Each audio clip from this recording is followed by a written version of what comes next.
Fuck!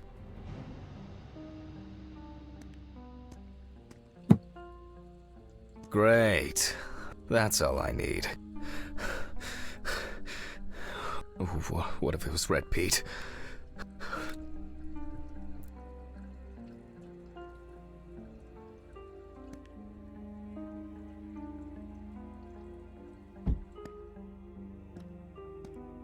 Where? I need my pills. I can't get my thoughts together.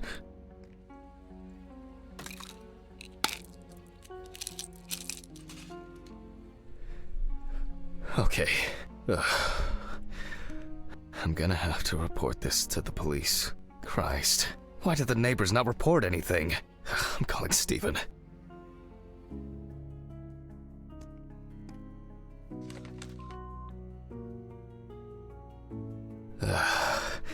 Steven? Now, Jack, I told you, I'm going for a drink with you for another night in a row. That's not why I'm ringing. Although I could do with one. Someone broke into my apartment. What? Did anyone see anything? Have you called the police yet? No, I don't think so. Anyway, no one contacted me. As for the police, I'm calling right now, officer. Alright, do you want me to head around? Look for any trace evidence? I don't know. No, I guess not. Honestly, I don't have the strength to deal with it right now. I just want to lie down. Are you sure? Because it's no trouble at all. I think so. I'm sorry. I just wanted to calm down a bit. I don't know. That's probably some stupid joke. Only money was stolen. Money? From Alice's box? Oh, fuck. Listen, I can come over. I have the key. I'll drop by, do what I need to do, and you go get some sleep. No, don't trouble yourself. Lately, I've been just so tired and distracted. I don't know. Maybe I forgot to close the apartment door on my way to work. If anything else is missing, I'll let you know and call the police. Alright. Just make sure you close it tonight. If you see anything weird tomorrow, let me know. Whoever did this may be watching you. I don't think anyone is dumb enough to come back. You're probably right. Take care, Jack. If you need anything, call me. I promise I will. Thanks, Steven. Sorry to bother you again. I've just been all over the place lately. It's not a problem. Good night, Jack. Good night.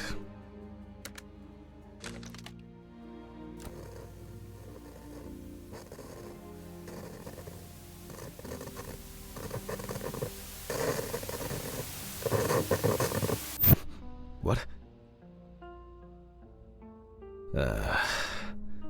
I guess I should clean this shit up. Where to start? To be honest, I could leave it like this. There you go.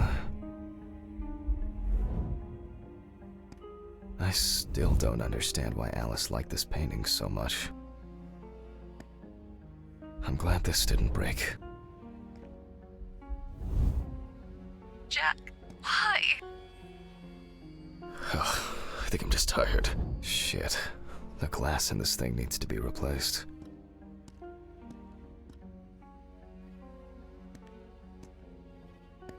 Maybe I could barricade the door with this. I should pack this thing away. I have no interest in DIY at the moment. Now I'm sure I won't get caught up in these papers. Alice's family should really have some of these. That's enough for now. Jeez, I'm exhausted. I'll get the rest in the morning.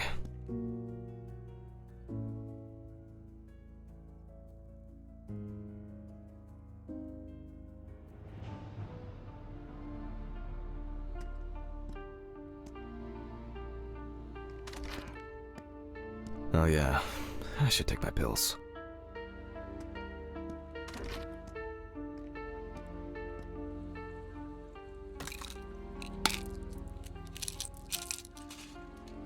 I feel like it takes me forever to finish these things. That's enough. It will never look clean. I need to quickly change and finish getting ready.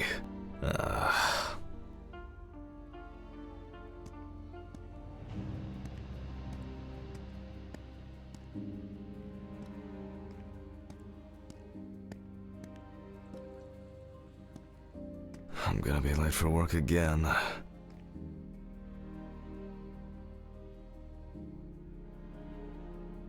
Got my keys, got my files. Check. Time to go.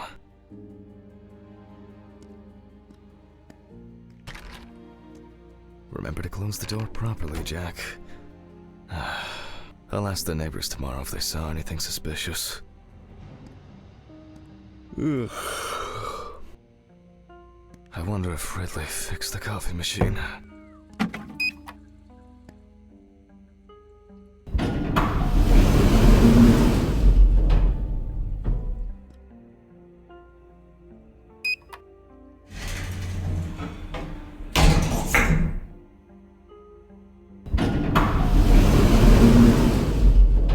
Huh?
Maybe a bit optimistic. I'd better grab a coffee on the way.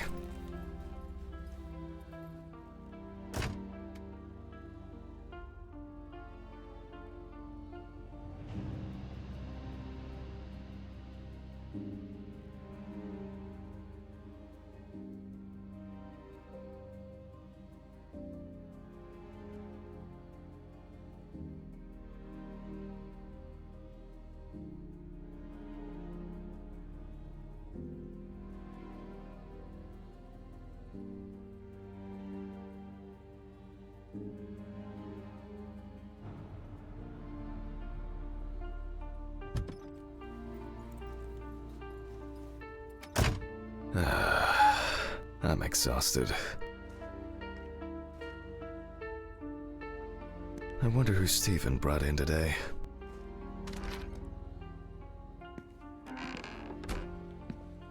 Good morning, Mr. Ridley. Oh, he's not here yet?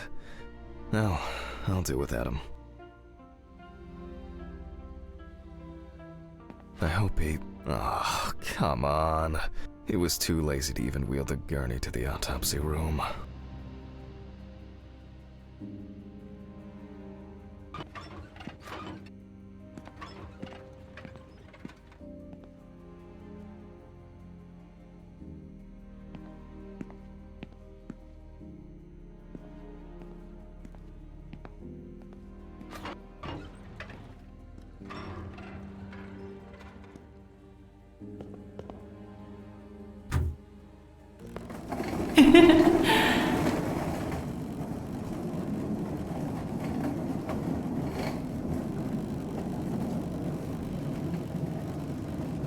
Almost there.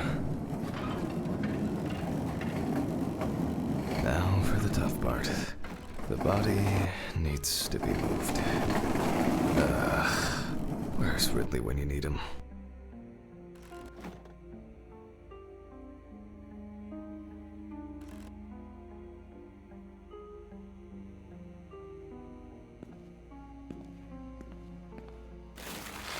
Alright. I just need some gloves and my apron. Then I can get to work.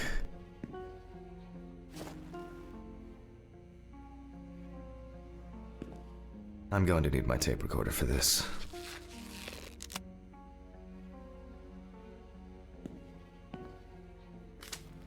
Autopsy dated November 22nd, 1991. 7:32 p.m. Led by Dr. Jack Hanman. I begin by verifying the identity of the Jane Doe.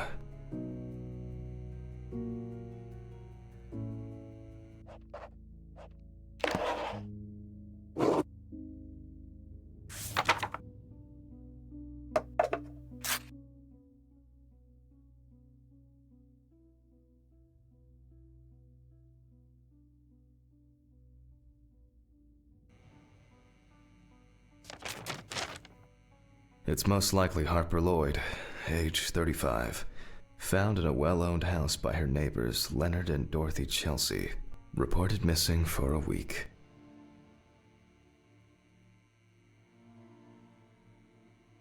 Firefighters found the body after the Chelsea family began complaining that their tap water tasted strange, and at one point had begun to smell and turn a dark color.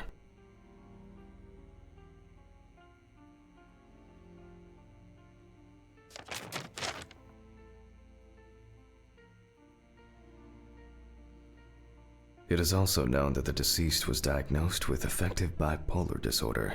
Harper was placed on drug therapy, which she dropped out of fairly regularly. During her treatment, she was under the care of her common-law partner, Richard Benson, professional truck driver.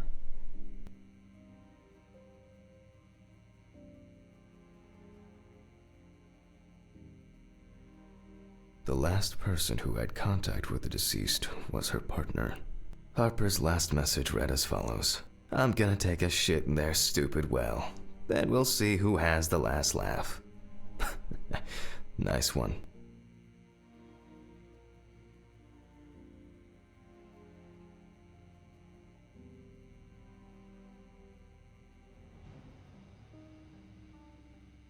Police records also show that Mrs. Lloyd was in constant conflict with her neighbors. The constant parties and subsequent brawls made living in the area nearly impossible, especially when Lloyd's partner wasn't around. I proceed to open the bag. The most important task in forensic identification of a drowned person is to distinguish whether the death occurred before or after entering the water.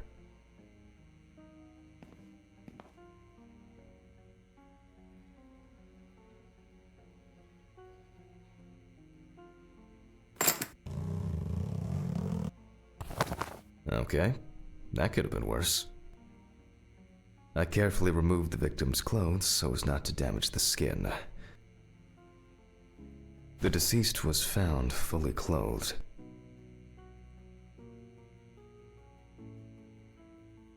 One shoe is missing. I'm going to need the camera to document all possible suspicious marks.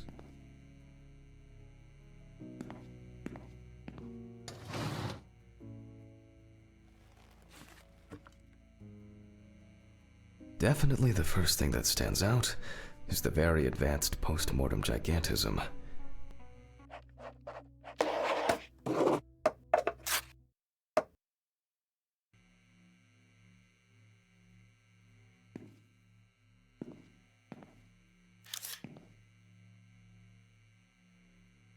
The skin of the deceased appears very delicate, smooth, and relaxed from being in the water for a long time. The whole body is extremely pale.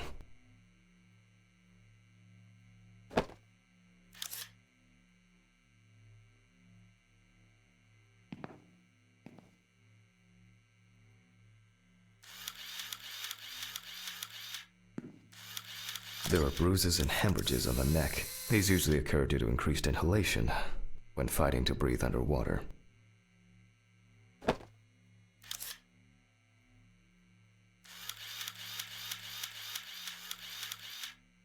Post-mortem markings are seen on the underside of the body, that is, on the back, thighs, and calves of the deceased.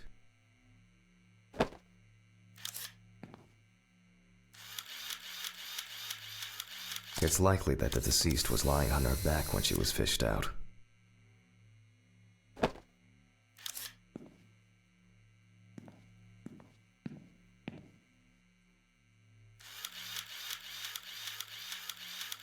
The so-called washerwoman's skin on the feet. The deceased had indeed been in the water for a long time.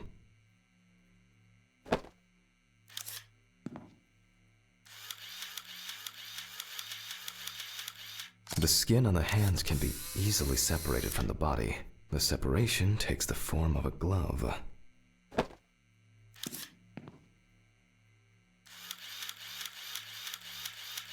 There are some obvious scratches on the skin.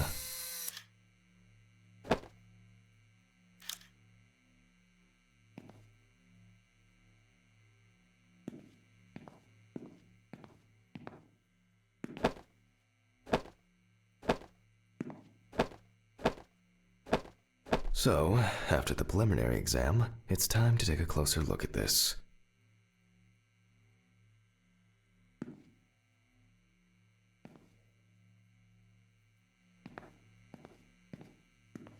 Today's date, the deceased was clothed.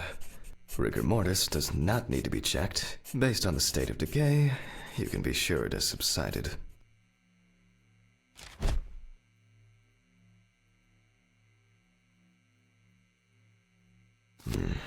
Where to start? We see thick, white foam in the mouth of the deceased, resulting from pulmonary edema. Foam is a characteristic in deaths due to drowning.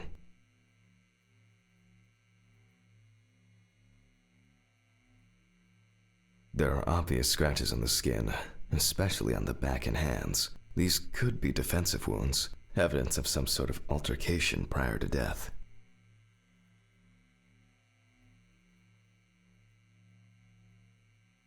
The spots have a purplish blue-red hue, which is a typical sign of the death of the organism.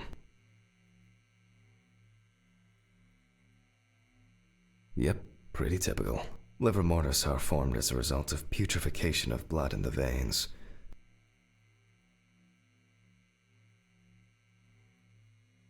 Due to the fact that the deceased was wearing shoes all the time, her feet are in better condition than her hands. Nevertheless, we can still notice a clear, wavy skin and the so-called washerwoman's skin texture.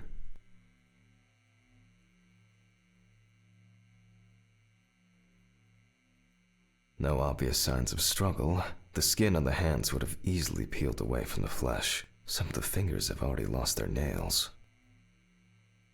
Okay, that's probably enough to indicate a direction for further examination.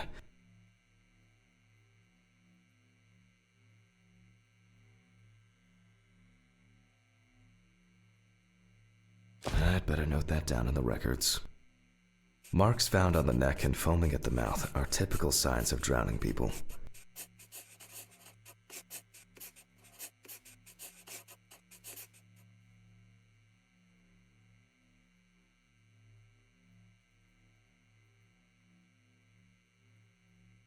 Those abrasions appear relatively fresh.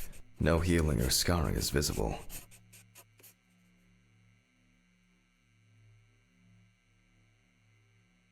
There doesn't seem to be anything unusual about this livor mortis.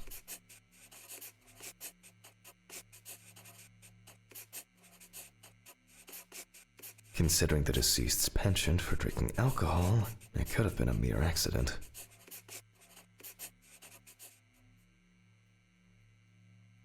Hands heavily wrinkled from submersion in water, typical washerwoman's skin.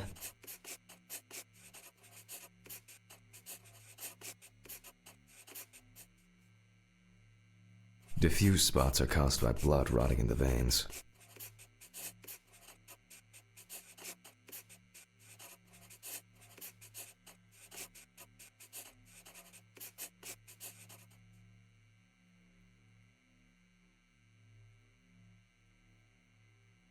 In this case, the question is, was drowning an accident or of suicidal intent?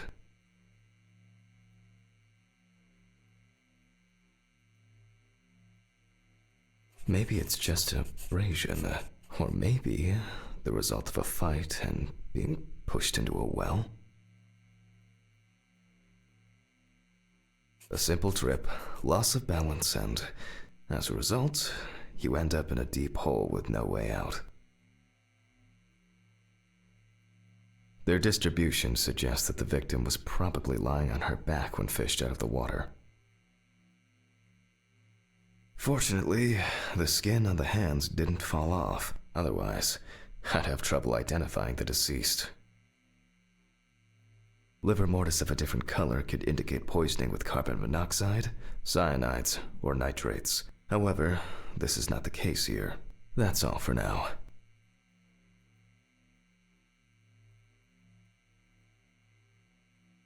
Before I begin the dissection, I'll make sure the suggested identity is correct.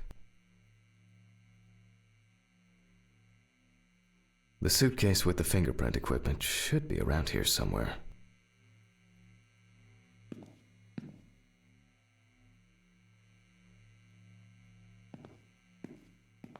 Oh, here it is. If the body of the deceased is well preserved, fingerprinting is similar to that of a living person.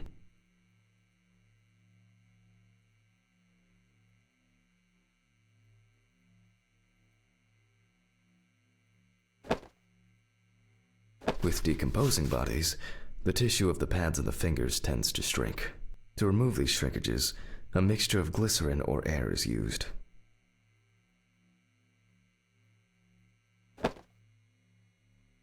The fingerprint sheet should always be checked. Slipping fingers, too much or too little ink, or inaccurate hand position can make fingerprints illegible.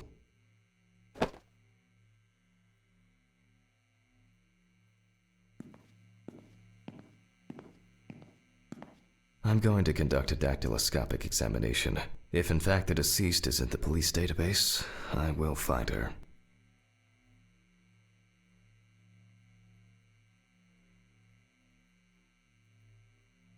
Glycerin is injected successively between the nail and the skin of each finger. The substance then enters the fingertip, removing shrinkage and wrinkles.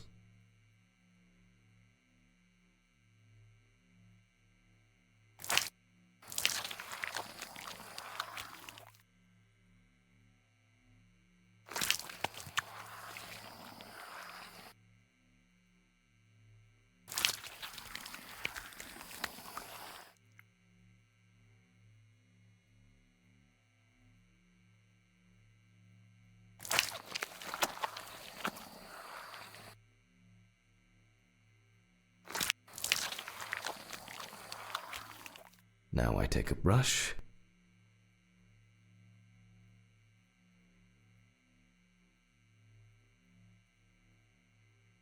only when the skin is taut and elastic can you use ink.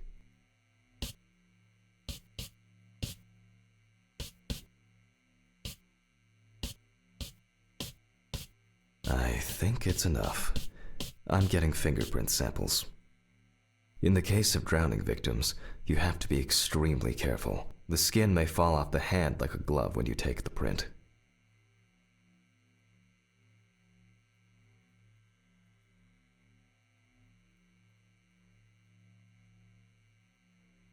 I'll use the fax machine to add the print into the system.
Jesus.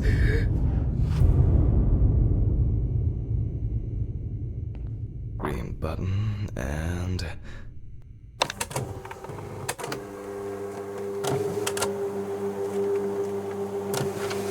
Once the data uploads, I'll run the prints against the police database on the computer. Great. The data is there. Click Upload.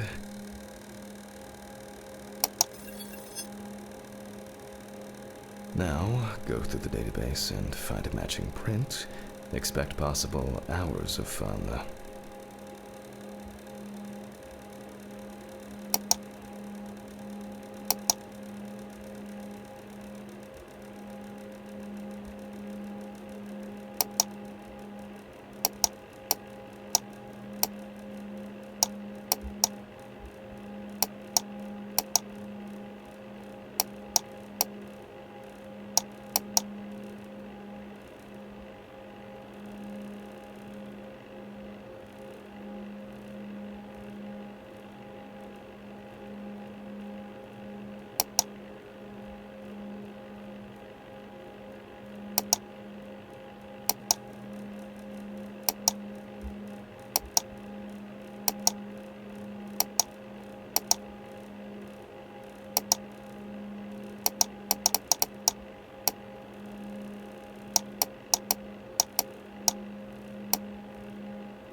One more. Analyze button.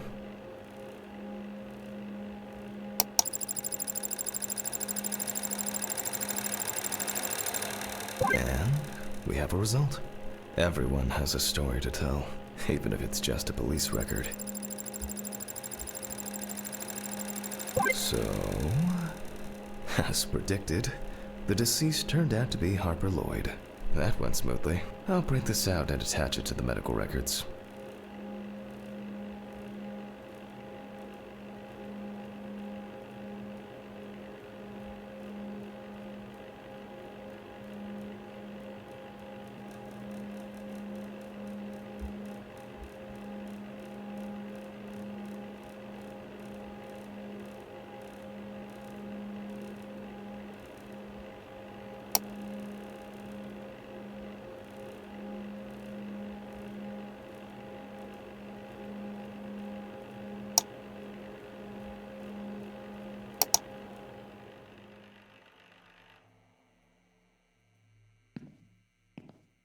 Great. Now I can go back to my inspection.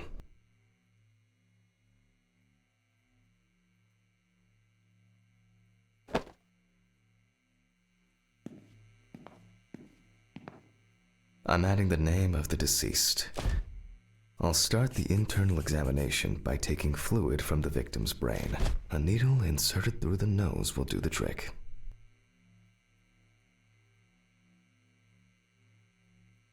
If the victim was alive when she fell into the well, she must have swallowed water fighting for her life, and then diatoms, characteristics of pooled water like a well, got into the body.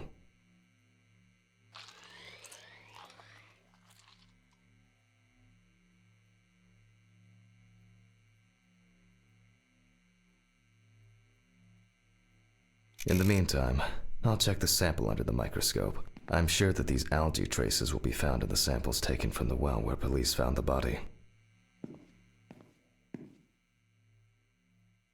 Now I need to adjust the knobs properly and place the diatom in the center of the slide. Diatoms are single-celled microscopic algae.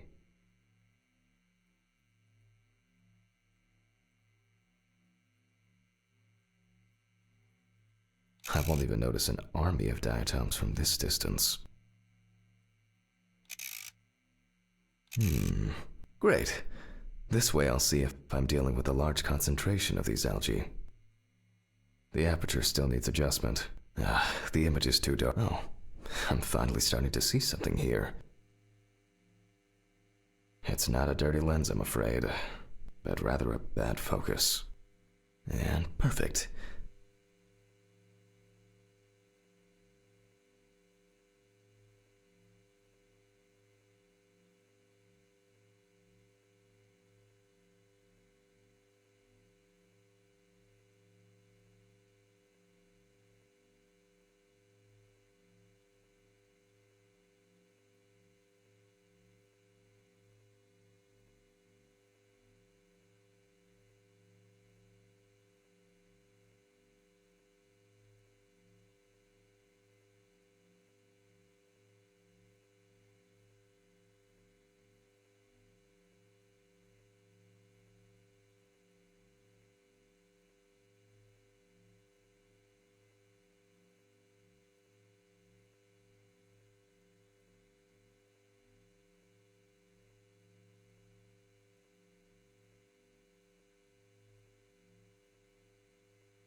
It's not a dirty lens, I'm afraid, but rather a bad focus.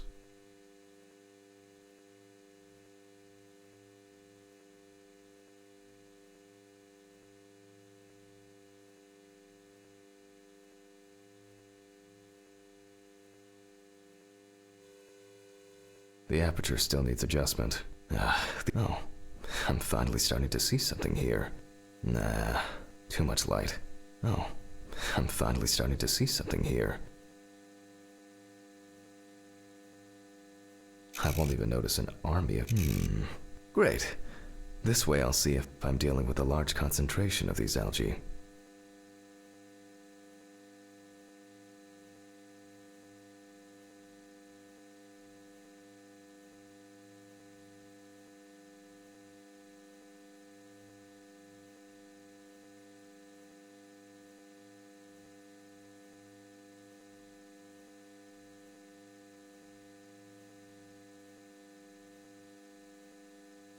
And perfect. It's not a dirty lens, I'm afraid, but rather a bad focus. And perfect.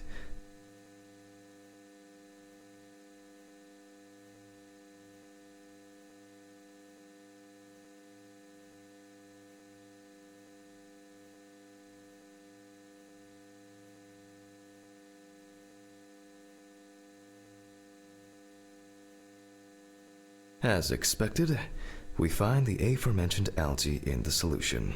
Their upper part, epitheca, which overlaps the lower, hypotheca, is clearly visible.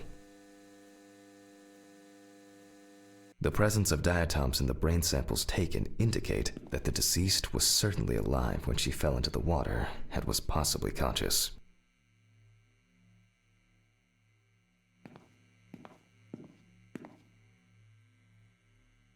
Since there were diatoms in the brain, it means that many more of them must have entered the body. Studies of the rest of the organs will most likely confirm this hypothesis.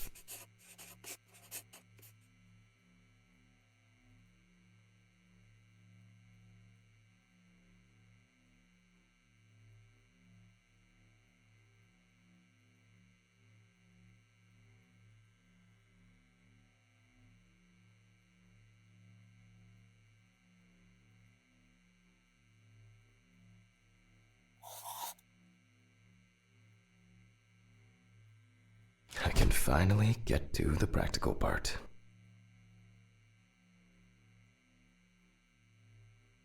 I must be extra careful because the skin of the deceased is very stretched. I wouldn't want an explosion here.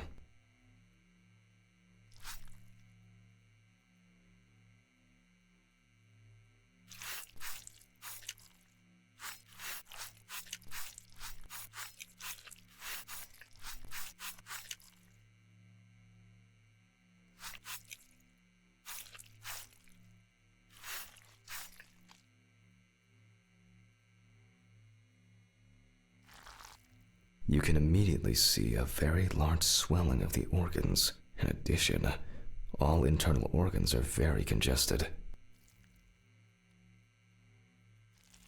I proceed to remove the rib cage. It's easy to see that the ribs have been imprinted in the lungs. So, I'm going to start by drawing blood from the lungs for testing for diatoms. If diatoms were only present in the lungs, this would mean that the victim was placed in the well after death, and the perpetrator wanted to get rid of the corpse in this way.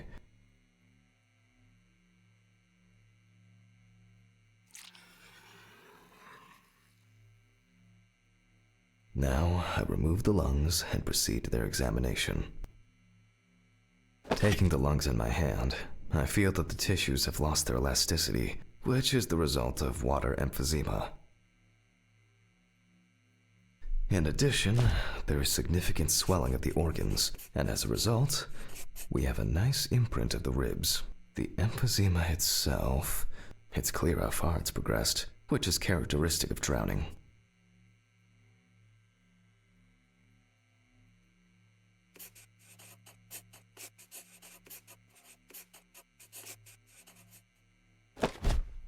Corpses found in water are worth examining with a tomograph.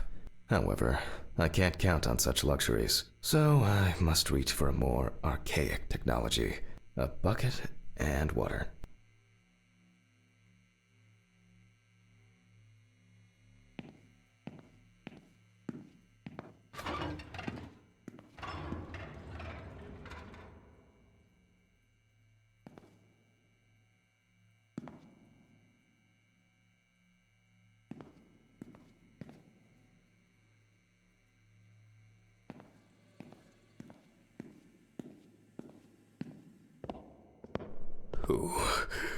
Who has anyone been here? I hope no one dipped a mop in it. It's best to go to the lab for this.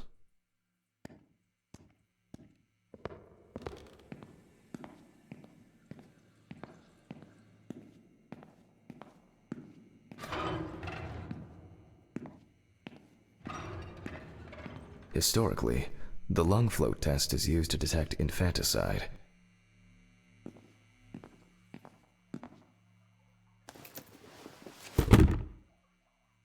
The water should be at room temperature.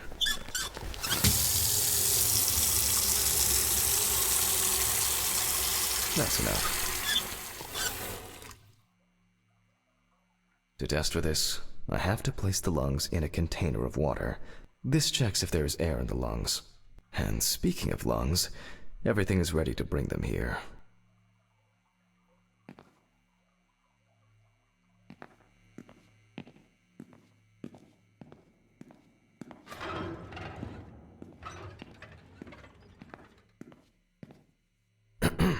Of course, such a study isn't without flaws.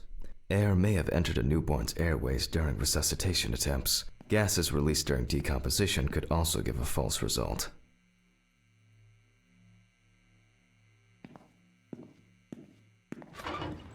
In this case, however, it's about something else, namely, the amount of fluid in the lungs.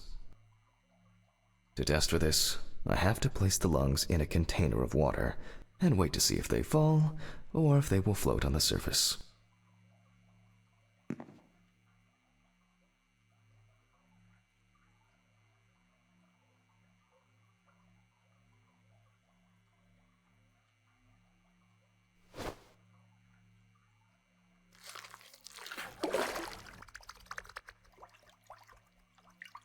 Just as I assumed, the lungs collapsed easily.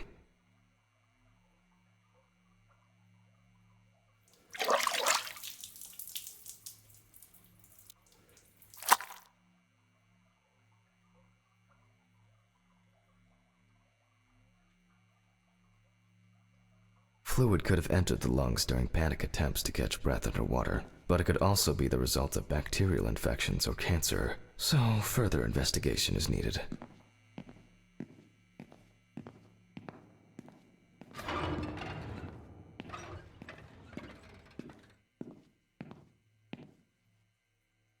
I move on to dissecting the lungs of the deceased.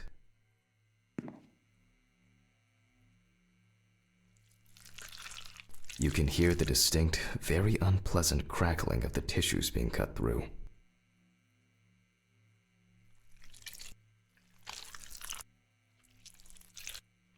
The parenchyma is remarkably pale, although small hemorrhagic foci and petechia are present on the surface.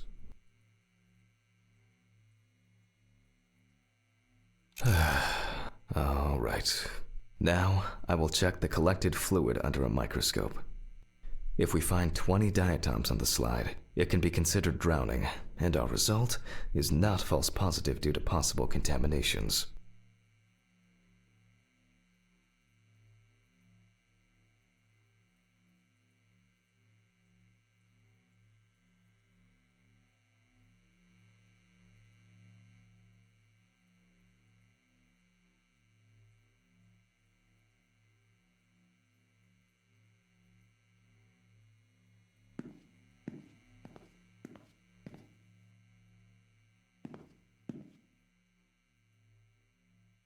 Let's see, although I expect we'll find them easily.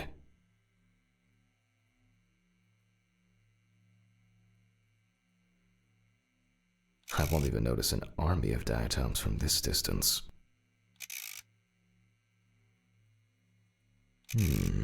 Great. This way I'll see if I'm dealing with a large concentration of these algae. Oh, I'm finally starting to see something here. I'm finally starting to see something here. And perfect. It's not a dirty lens, I'm afraid. And perfect.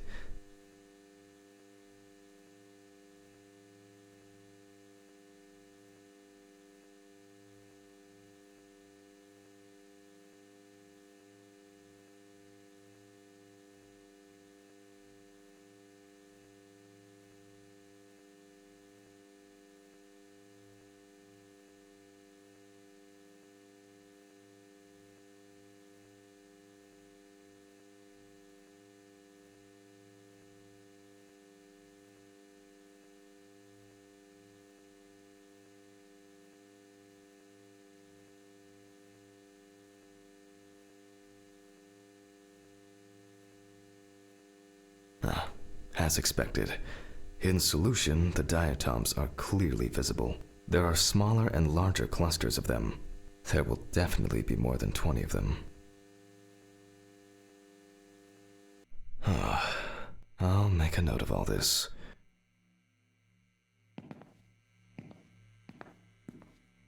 So far, this case looks pretty standard.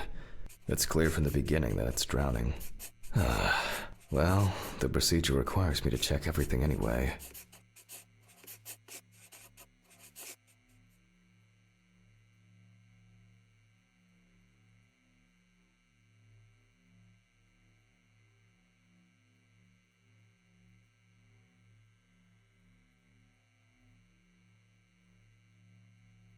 So, I move on to checking the other organs.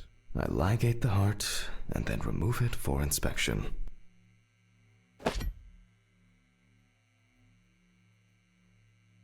Strongly developed putrefactic hemolysis of the organ can be seen at first glance. Apart from that, no signs of a heart attack or other heart disease.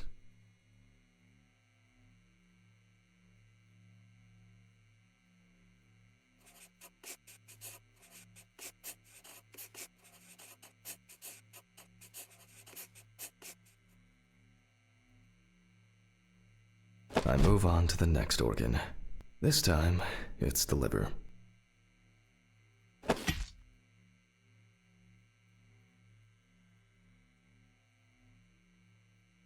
It's immediately apparent that the deceased didn't care for herself. Like most organs, her liver is enlarged and severely congested. The beginnings of cirrhosis are visible in some areas.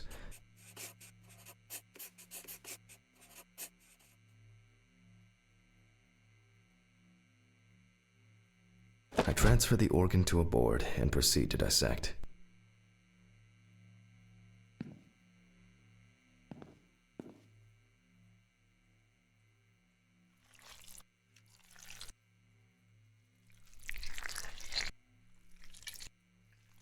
The cross-section clearly shows dilated veins and many small hemorrhagic foci. I must admit that this is quite a feat, considering the rather young age of the deceased.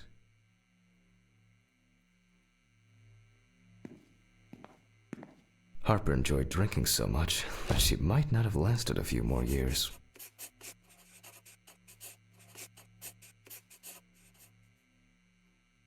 I move on to the stomach. I take a sample of the fluid for testing.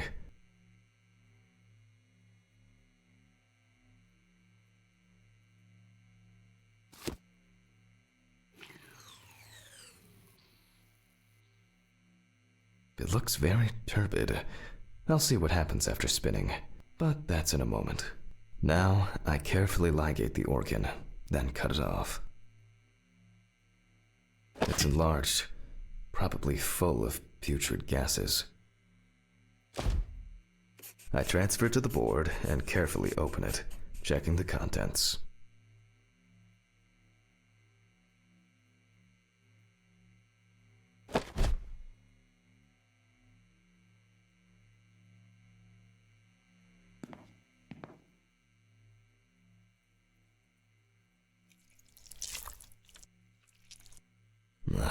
One thing you'd never get used to is how much this desk smells.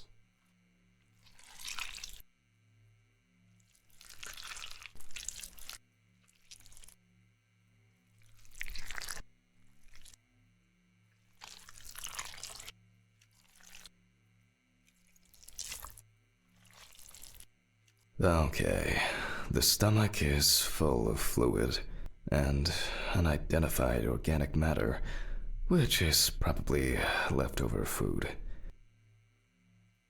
So let's check the diatoms. Again, but in a centrifuge for a change. The problem with examining drowned people is being able to show whether the death was due to drowning or whether something else contributed to the death. Cramp, heart attack, drugs, homicide, or some accident. Such an analysis requires viewing from different angles and a careful interpretation of the collected data, including those from the field. That's why it's so important to collect as many samples as possible. Unfortunately.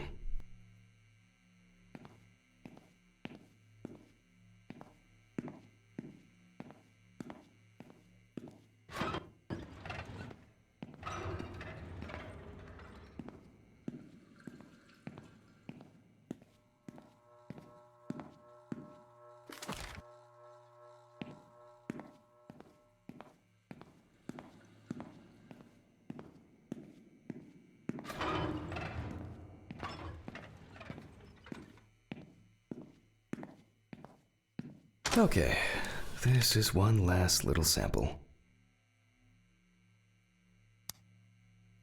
Now set.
Done. I'll run it directly into the chromatograph and run it against the data from the police. I'm certain the analysis will show similarities between the fluid and water in Chelsea's well.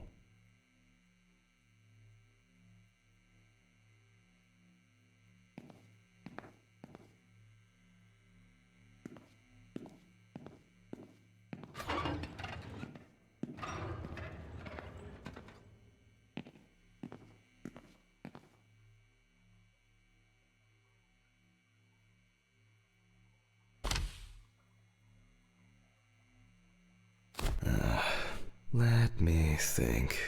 3 milliliters should be fine.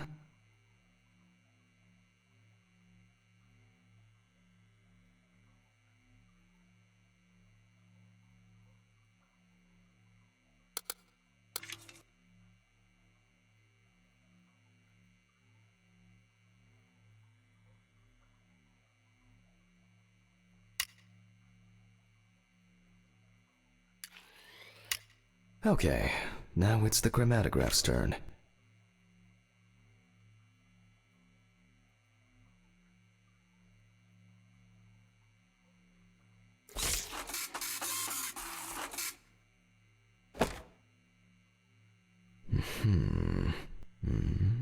Yes. The water sample matches the one provided by the police.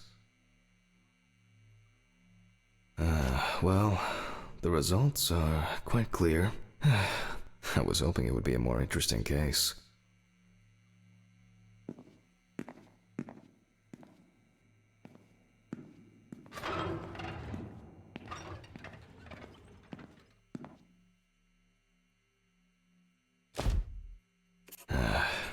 More diatoms. Analysis indicates the same origin. Blah, blah, blah.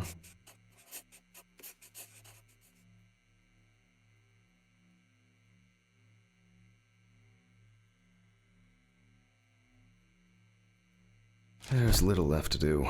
I'm going to check the airway patency of the deceased. Interesting. Looks like there's something stuck in the trachea. I'm moving to the board for further inspection.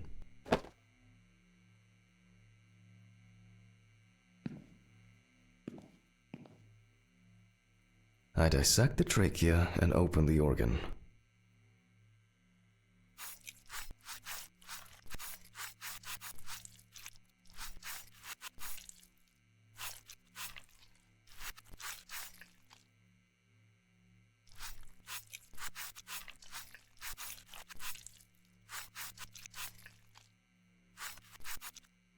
Inside, I find a wedding ring. This is interesting. Let me look at it. Based on the size, I can say that it's a woman's wedding ring, quite standard from the outside. There's an engraving inside.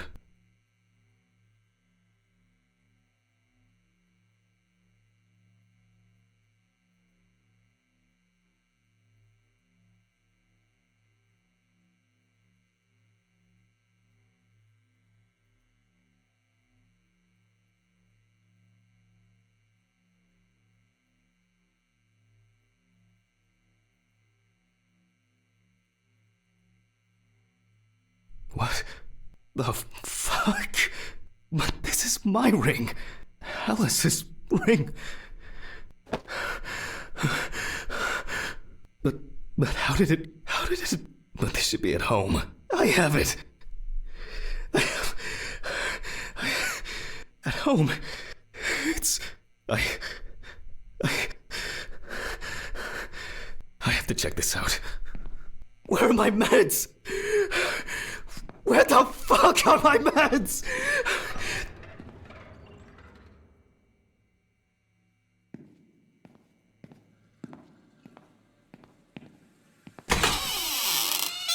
Huh?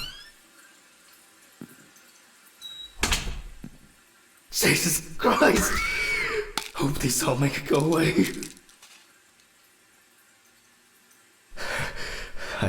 I have to check the apartment. It can't be. Jesus Christ!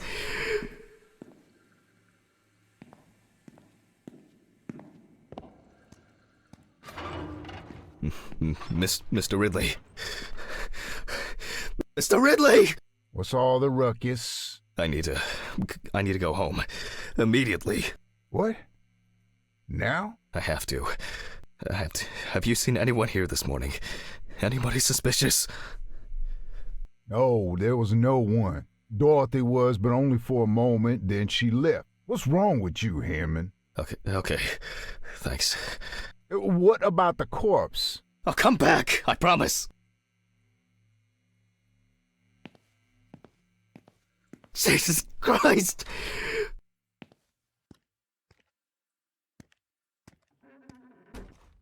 I have to check this out.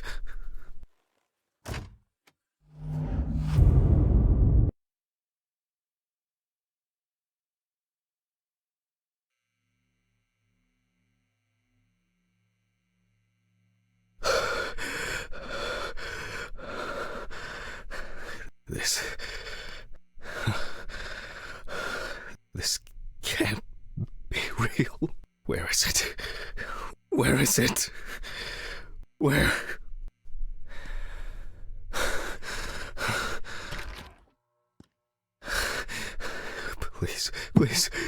Please be this. It's not here. It's not. I need to go.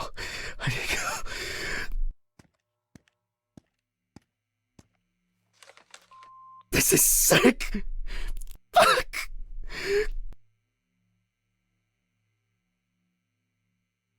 Come on, Steven. Pick up the fucking phone!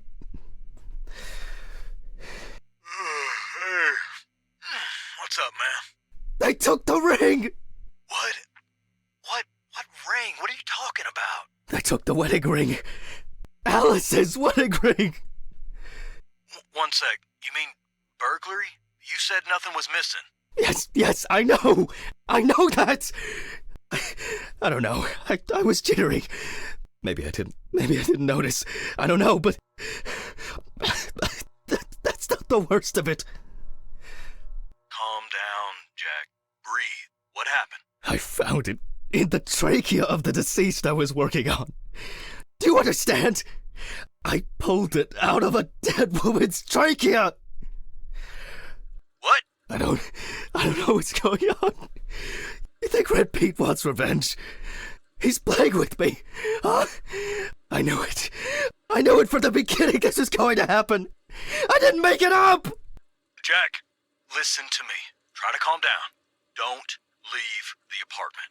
I'll be with you right away, okay? I'm on my way. What sane person would do something like that? How? And when? When the fuck? Fucking Ridley lets in whoever he likes as usual. What are you saying? Steven? Don't leave me, man. Come on. Fuck. Oh, God, what now? Okay, just calm down. Just calm down. I need a drink.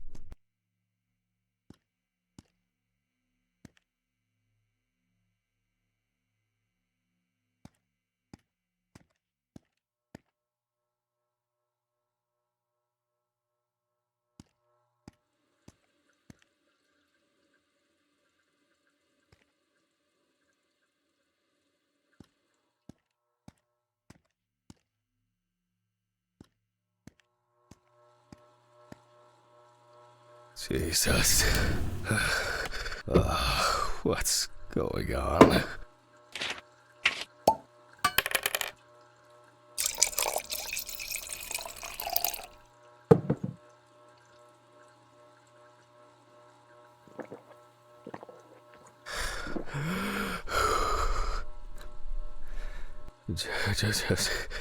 Just one sip more. Yep.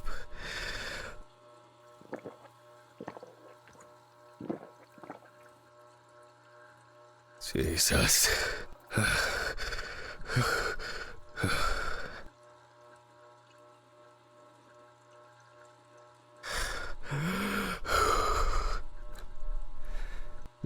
Just one sip more. Oh, God.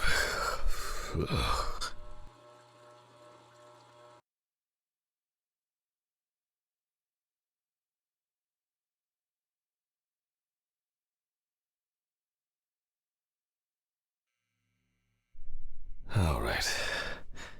I can't do it anymore. These reports will kill me one day. I'll have to finish it over the weekend.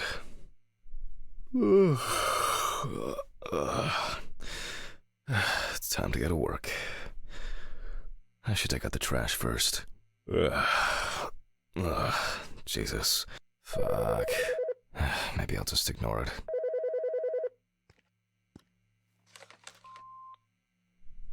Yes?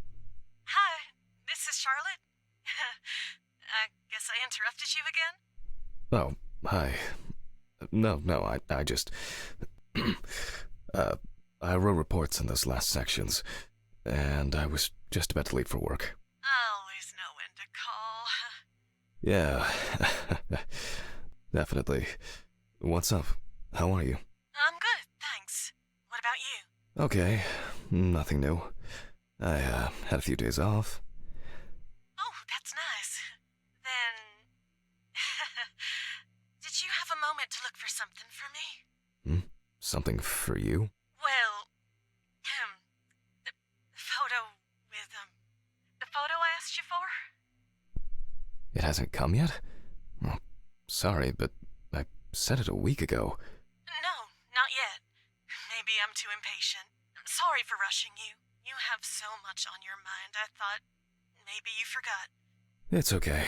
No worries. With my pills, Pills. I almost forgot to take my pills. So you see... Yeah.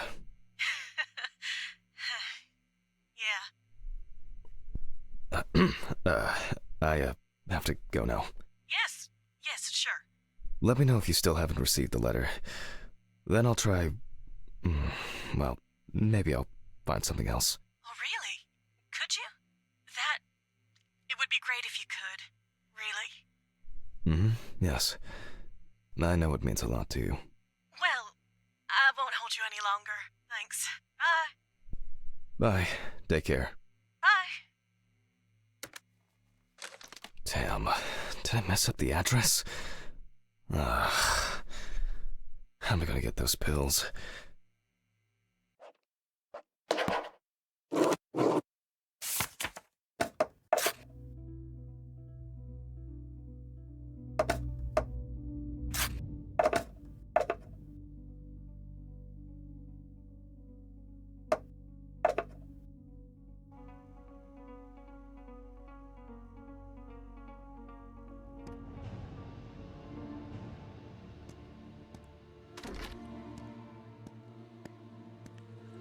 Maybe I should invite Charlotte to do something herself.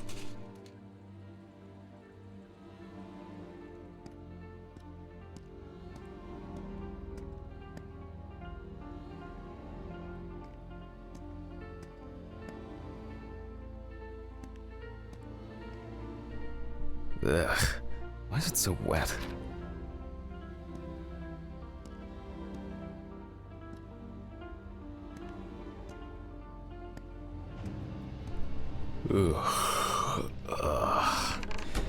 I shouldn't be this tired.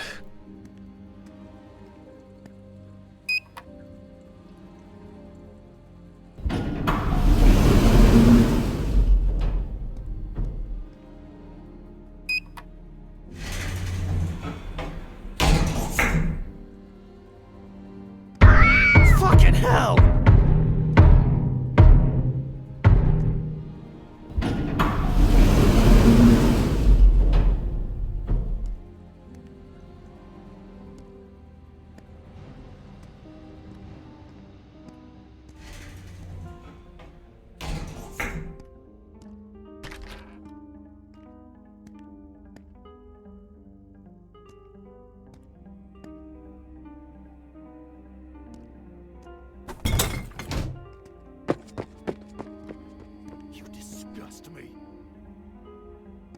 wonder if Alice's mother has a film of this photo somewhere. I actually hadn't thought about it before. I should call her on Friday.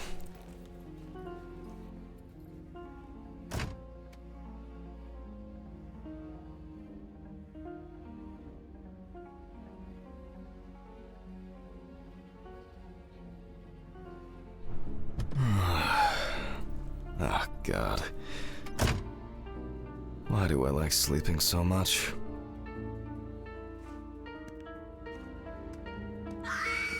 Huh? It's just me, Jack.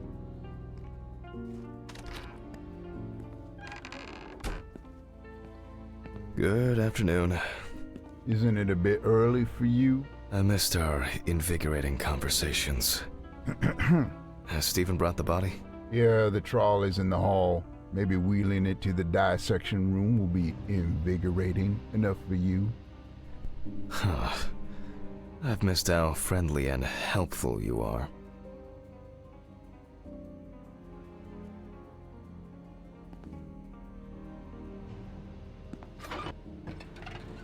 I think I'll get straight to work on this one.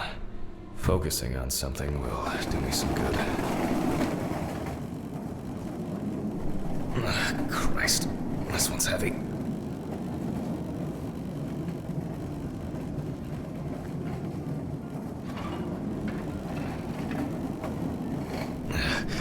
Hey, Mr. Ridley, I need help.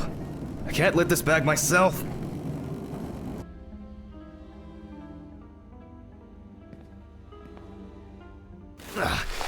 Ridley! Ugh, wasn't easy, but at least I can start. A new package must have arrived. I guess Dorothy ordered it. I think I'll skip recording a video for the students today. They don't need to see me and the body. Ugh. And they'll still have the accompanying photos anyway.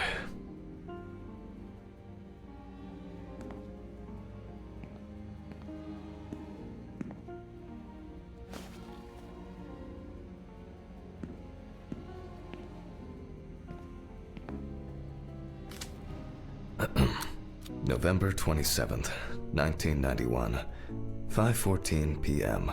Conducted by Dr. Jack Hanman.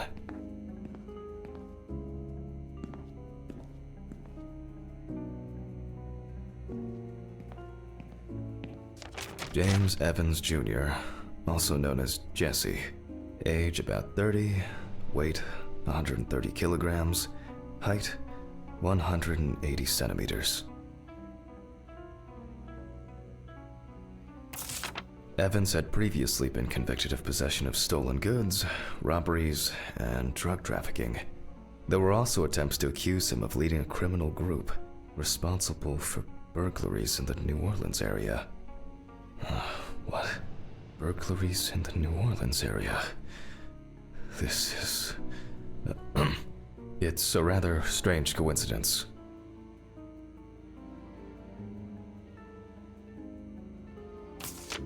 Police photos show that the body was not even particularly hidden, but only covered with a thin layer of soil, branches, and leaves.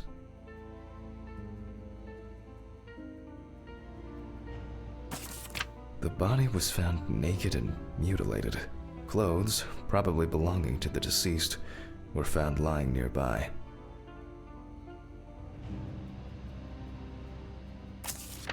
The body was found inadvertently in the woods near Peetsville. The dogs picked up the scent while searching for a missing boy.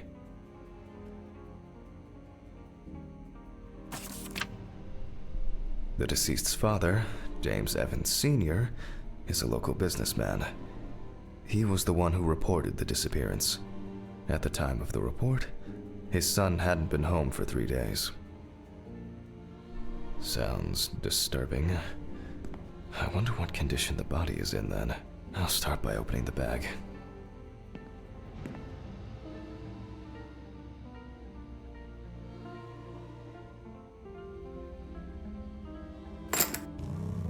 Oh, fuck. I didn't expect this level of mutilation. This is going to be a dirty job. I'll check through the bag the police left.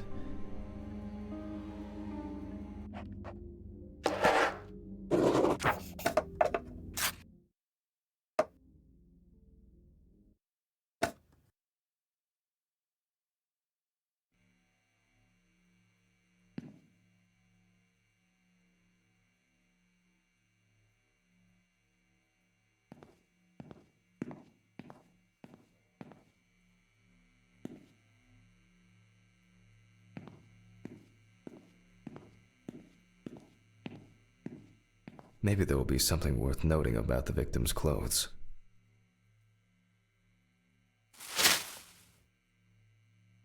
Leather belt. You can see that it's been serving its owner for a long time. Classic jeans. Well, dirty and torn. Interesting. Most of the blood is visible around the neckline.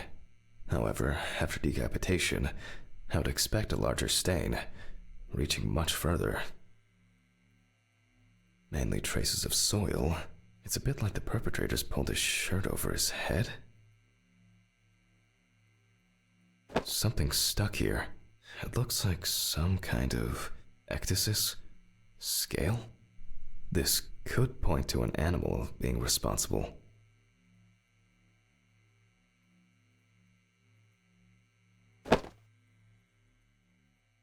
The bloodstains don't appear to be related to any injuries on the body. The deceased must have been unclothed before he was injured. A lighter, engraved with the police insignia. Stolen? It looks somehow... it's probably a coincidence. Traces of dirt mixed with blood and rubbed leaf litter. Heavens must have been crawling, or was dragged along the ground.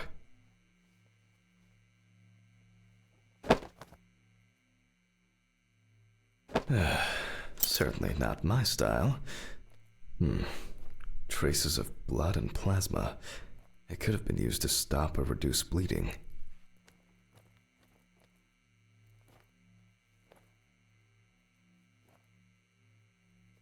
Is this?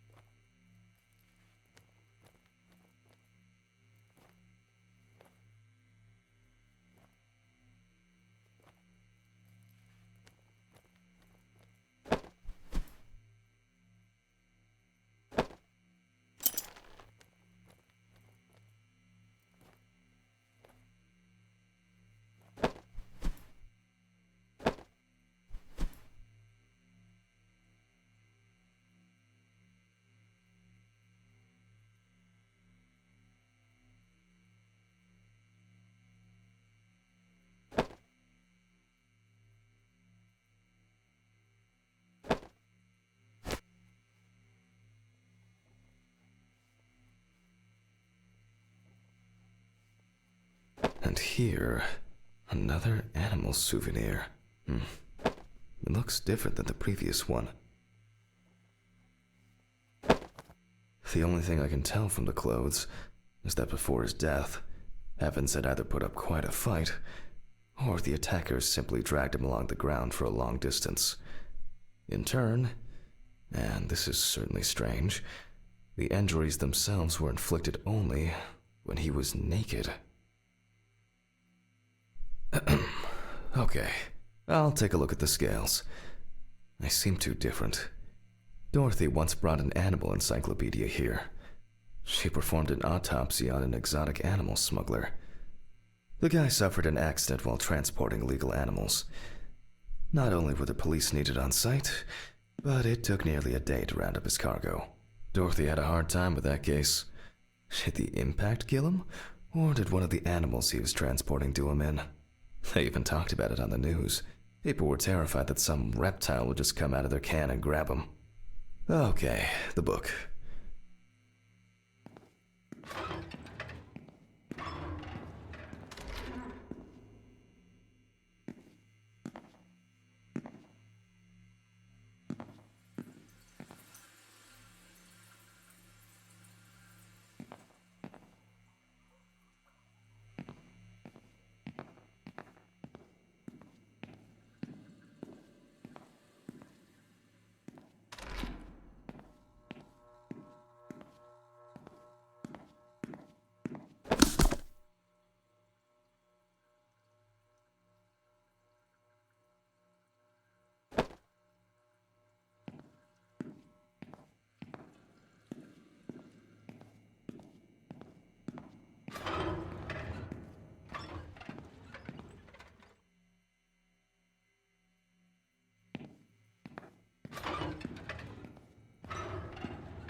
Who is this?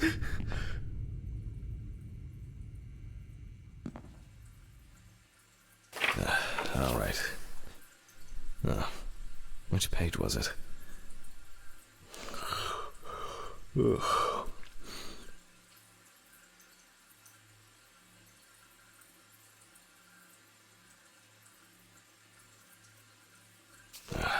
Local wildlife.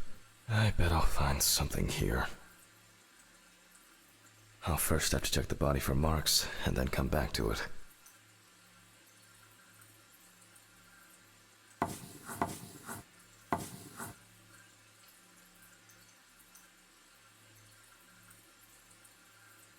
I'll first have to check the body for marks, and then come back to it.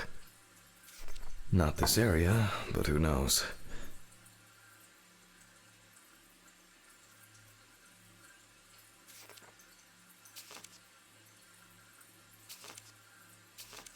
Nile crocodile.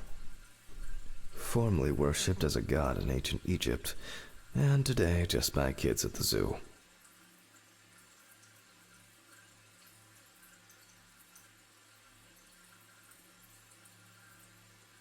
What kind is this? Ah, saltwater.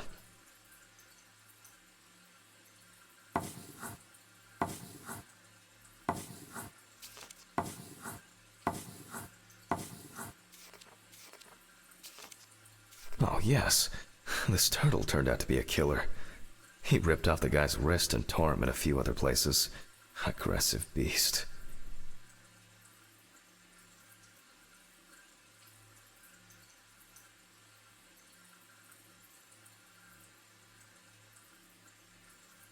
I only need to concentrate on the crocodile chapter.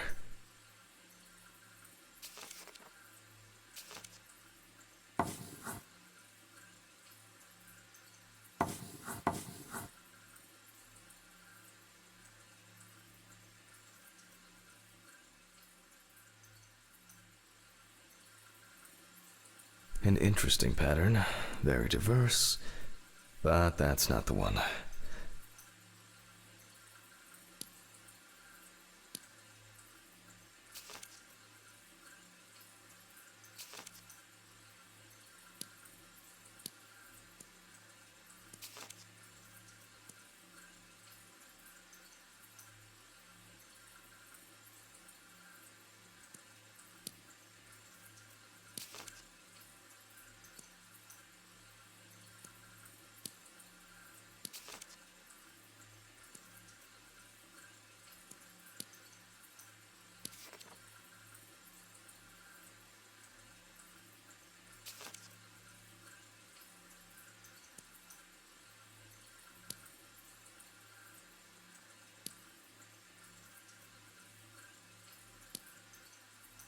Oh, that was quick.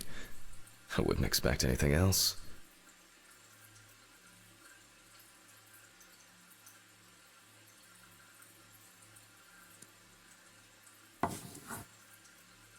Nope.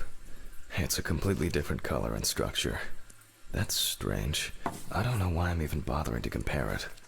It's immediately obvious that it's not. No way. I would expect something local? I certainly don't remember hearing of an animal escaping from the zoo. So, either someone donned in crocodile products was around the deceased, or one of them attacked him.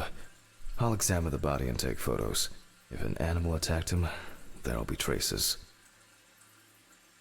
Ugh, Christ. Why am I so tired? Some coffee would be nice. What was I supposed to... the pictures. I'll have to show them to Dorothy. Too bad that we no longer keep our ranking. With something like that, I would come out on top. There's been a case like this for a long, long time.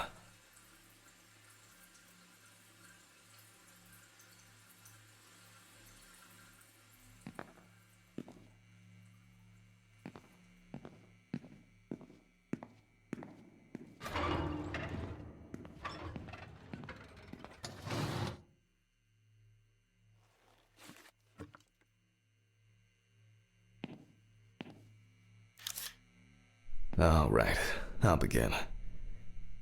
The deceased's skin is smooth and taut. This suggests an advanced stage of decomposition of the corpse.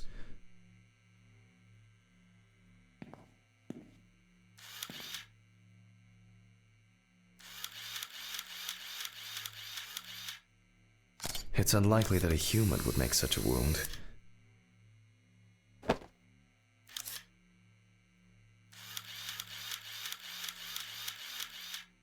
Nasty.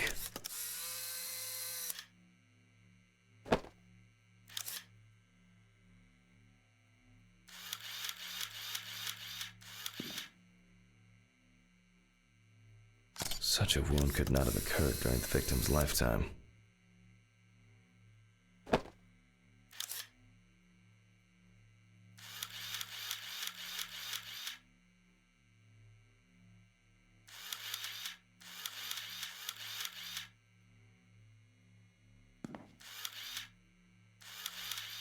There are also clear traces of the deceased's ankles being bound in some way.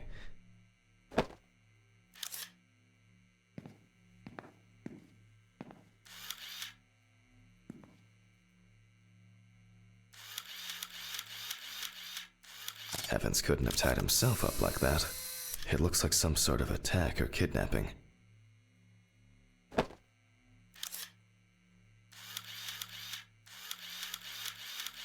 Oh, and as expected, there's a bite.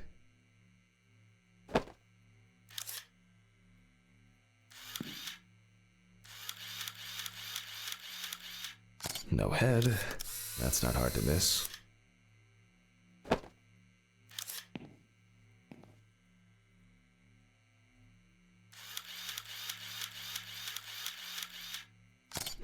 Interesting. This needs to be investigated further.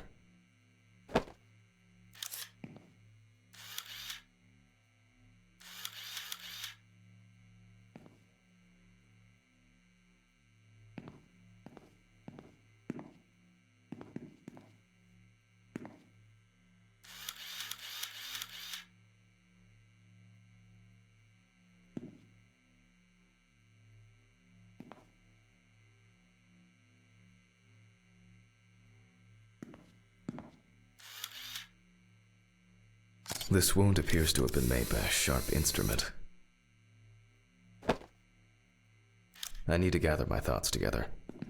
And look at these photos. It seems that this case will have to be divided into several threads.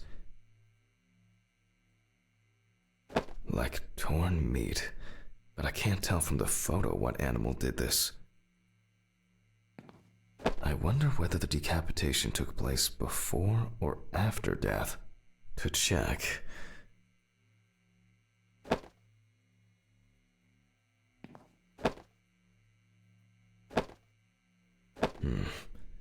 I have some suspicions about these marks.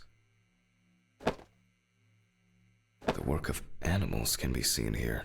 The question is which ones. I should inspect these areas with a magnifying glass first.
This looks very promising.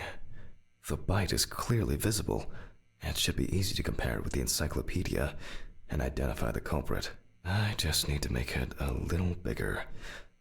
It'll be faster than physically measuring the bite.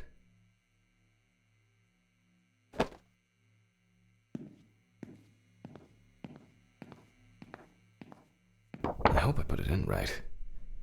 I can never remember whether it was image up or image down.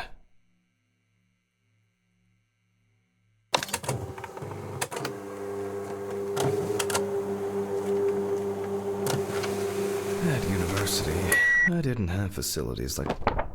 fantastic. Practically a one-to-one.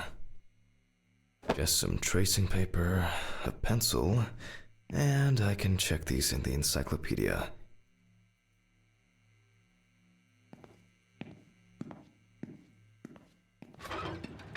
Now, did I leave them in a drawer? Or maybe a box somewhere? Ugh. I don't remember if I left them out somewhere.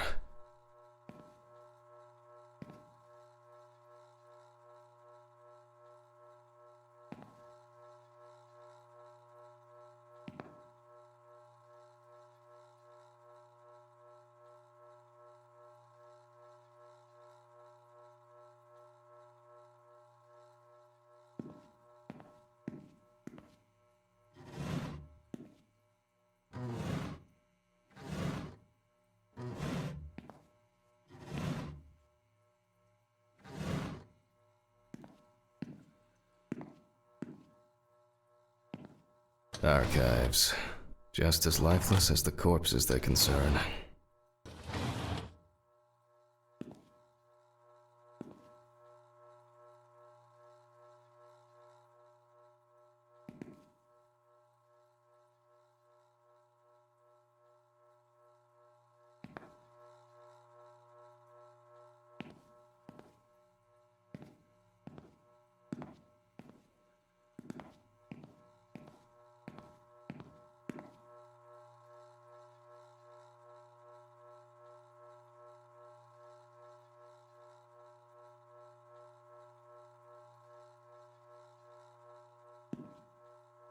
Awful.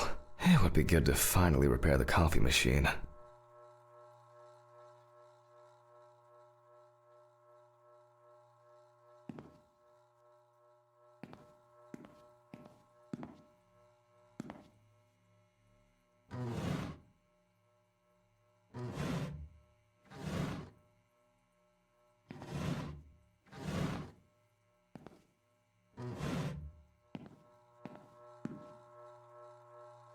Wednesday.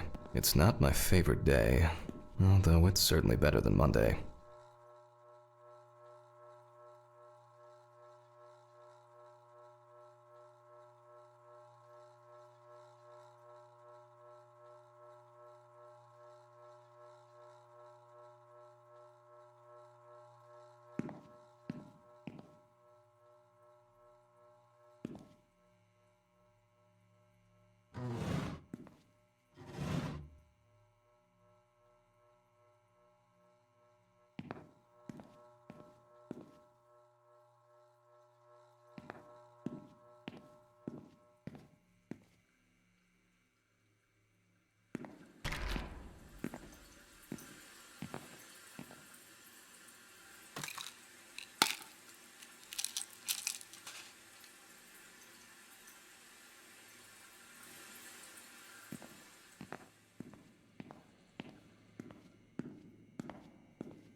Stephen didn't clean up after himself again.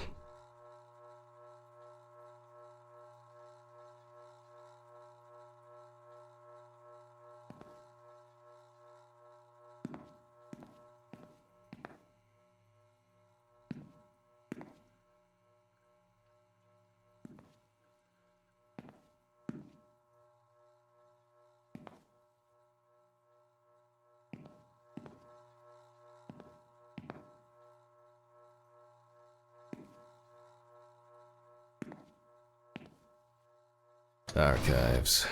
Just as lifeless as the corpses they concern.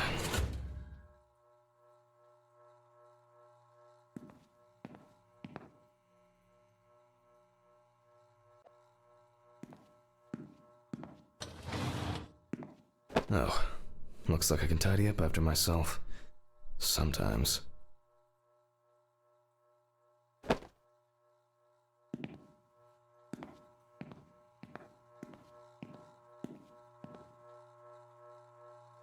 A very, nature-driven case so far. I'll have to consult the encyclopedia again. Good thing Dorothy left it here. Otherwise, I would have had to run back to my place to get some.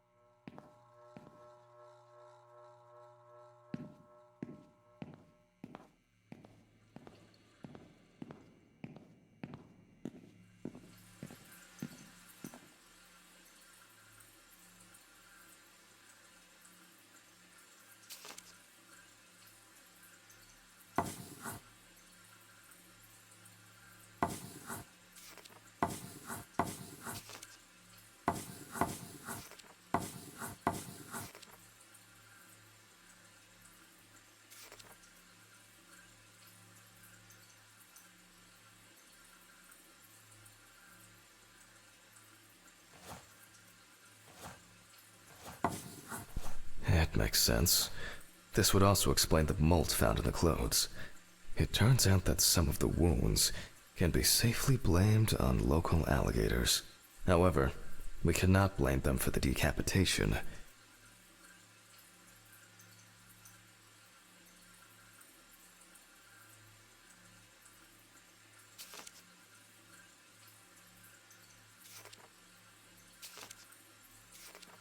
It's not these animals we should be afraid of here. I should make some notes and start the autopsy.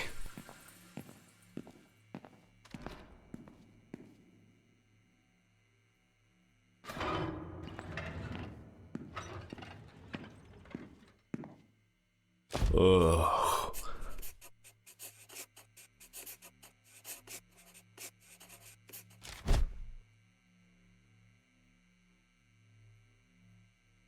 And look for other traces using a magnifying.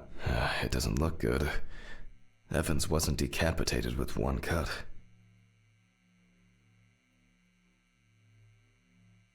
Several stab wounds of varying depth and circumference.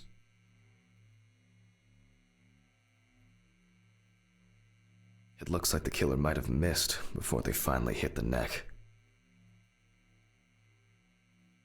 Mississippi alligator. It's strange that an alligator would leave such a clear and smooth mark.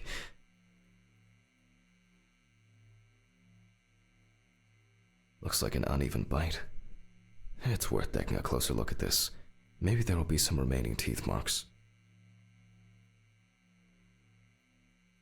The result of an animal tearing at its body, eaten skin, soft tissues, and genitals. There are even some teeth marks, but, well, it doesn't look like an alligator. The bite is firmly incorporated into the wound. A photo alone won't help me here. I need to make a cast and compare it.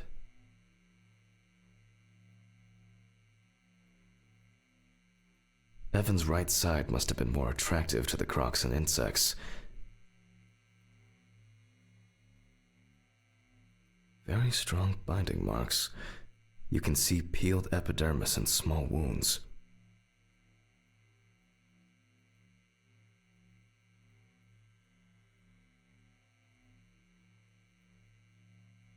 The imprints are quite deep and even. From the looks of it, I'd say Evans was restrained with his own belt. There's no end to playing zoologist today. I need a tool with dental impression cement. Can I find it here? No. It's probably lying somewhere around in the lab.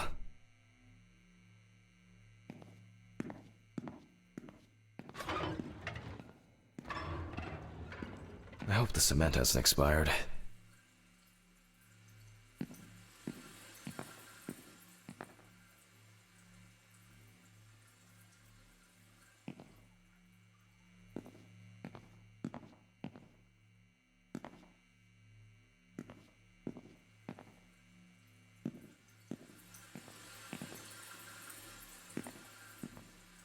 A month after the due date. That could be worse.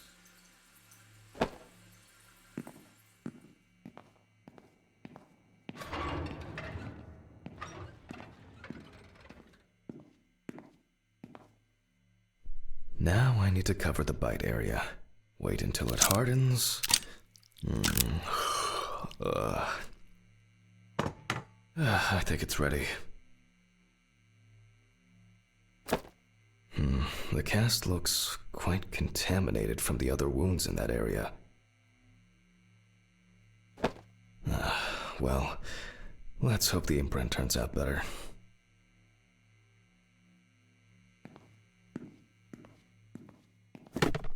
Brush, ink, and paper. Similar to taking fingerprints.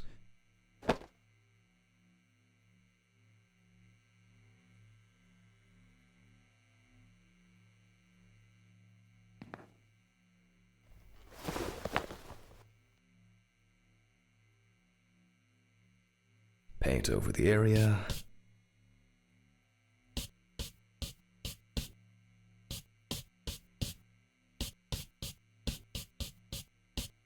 And put a piece of paper on it.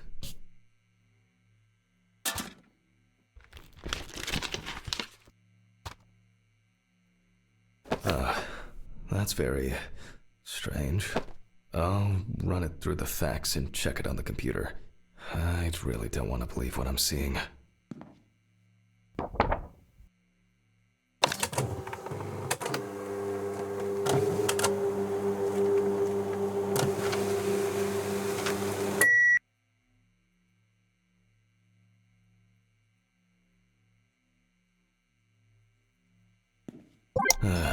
Loading.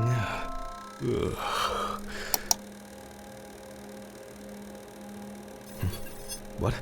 Wow. This is, well, this is quite unexpected. Human teeth. Oh, fuck. I need to tell this to Stephen.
Loading. It'll probably take a while.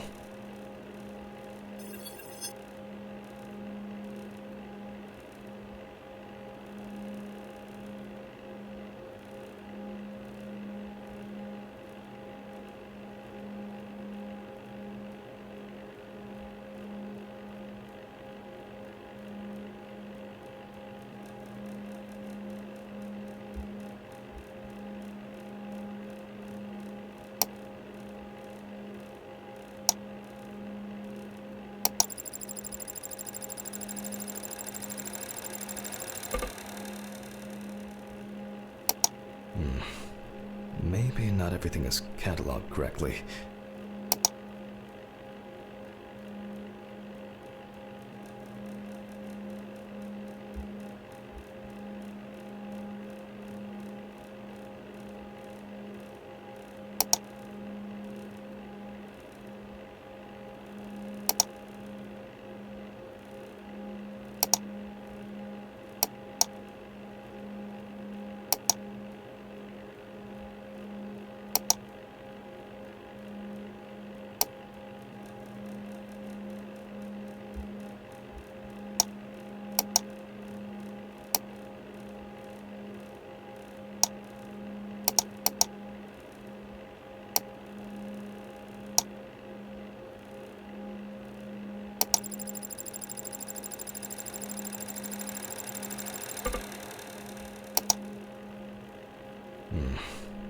Maybe not everything is cataloged correctly.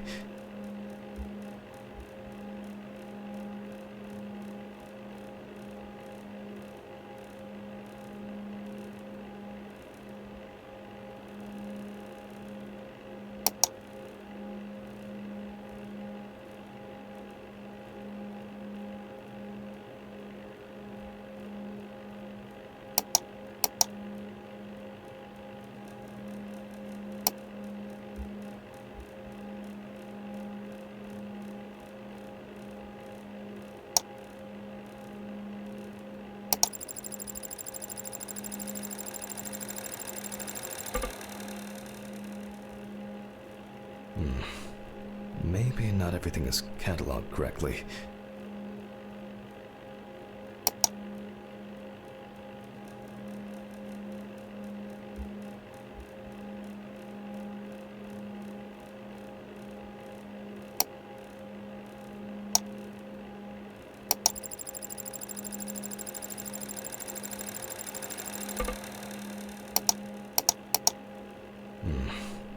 Maybe not everything is cataloged correctly.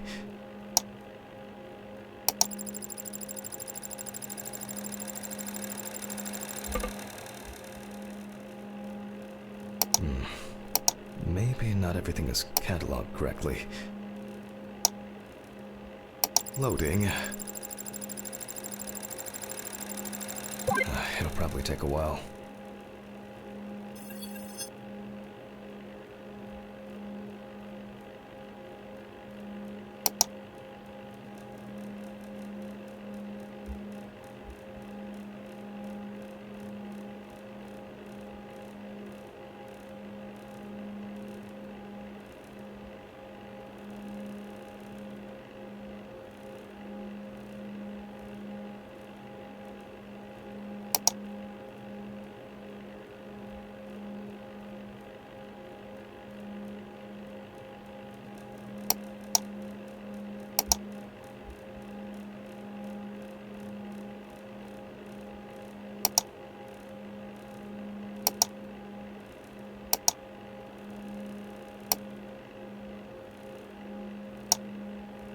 Loading. It'll probably take a while.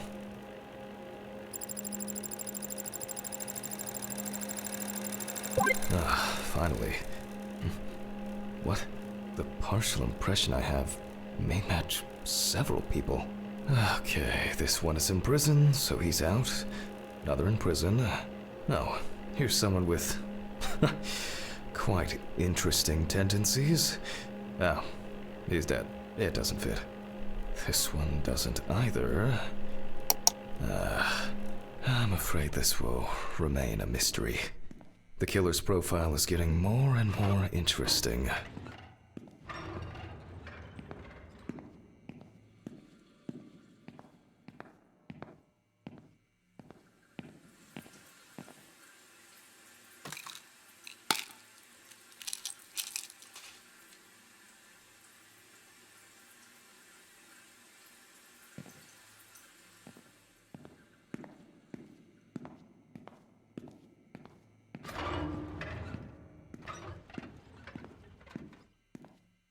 I'm going back to the body. I need to make a note before I start the dissection.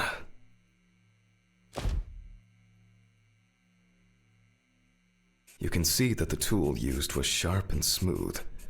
So, what if it was in the hands of an unskilled person?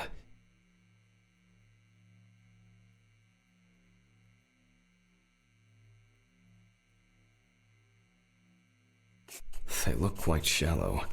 Someone must have inflicted these with some sort of primitive tool. Torn tissue, lacerations, bite wounds.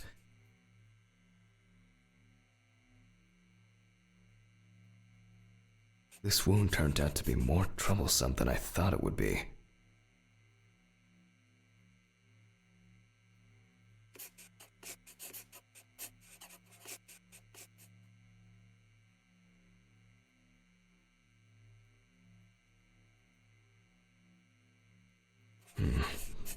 Maybe something chased that alligator away before it bit down properly? For obvious reasons, I record decapitation as the cause of death. I need to verify how deep these wounds go. If they punctured the organs, hemorrhaging could have occurred. The perfect breeding ground for larvae.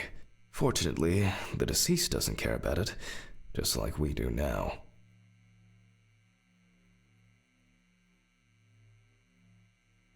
The abdominal and genital area are supplied with plenty of blood.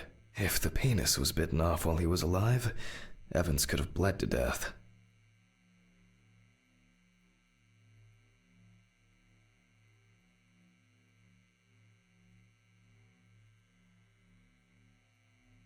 Alligators rarely kill humans. Due to the body fat of the deceased, I'm adding a heart attack to the list. Maybe Evans didn't live long enough to experience what happened to him. Man. I was hoping for an easier case.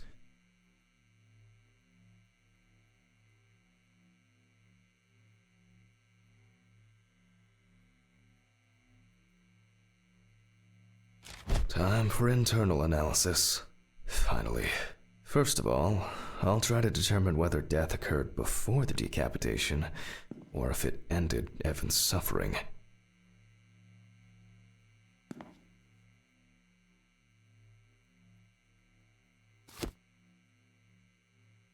With the scalpel, I'll open the deceased's chest. I cut deep, in a straight line, avoiding the navel.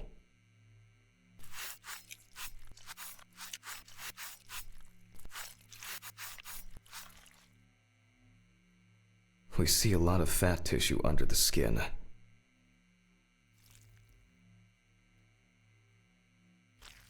When I remove the ribs, I expect to see even more fat on the organs.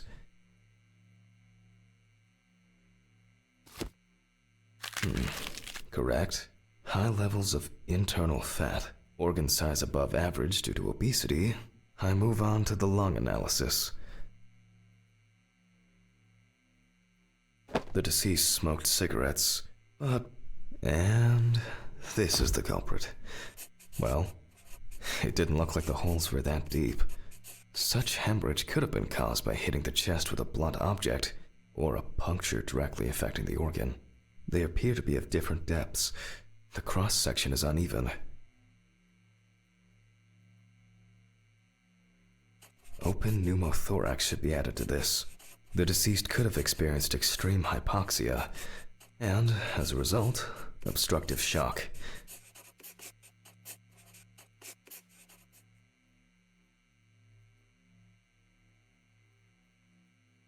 I wonder what the heart looks like then.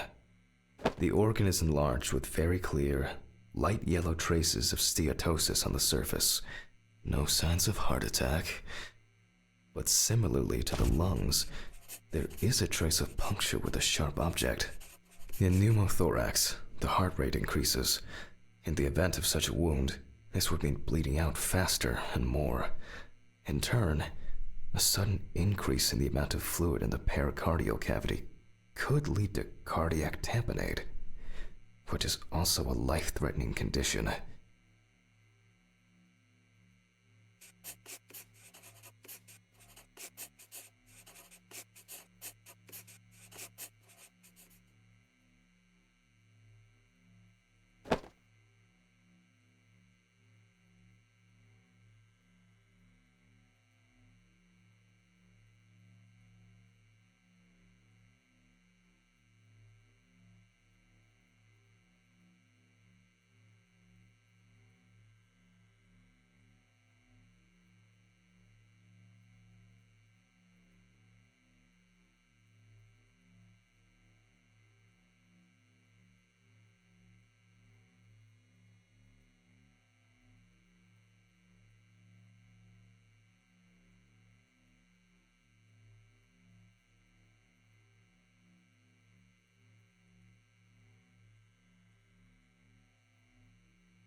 Evans, however, is remarkably clean, considering this turn of events.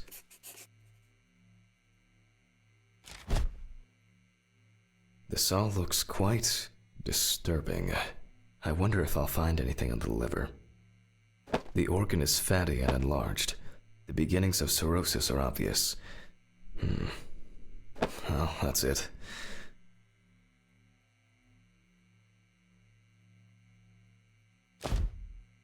This time, nothing to write home about.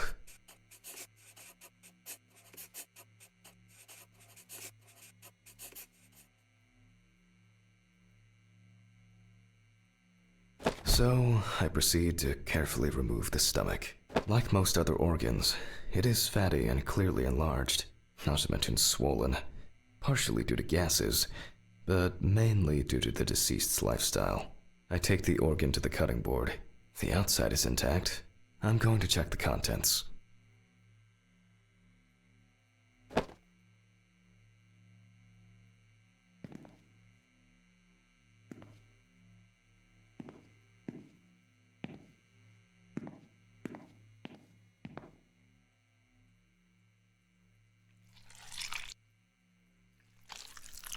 It sounds like there's an unusually large amount of undigested, and now rotten stomach contents inside.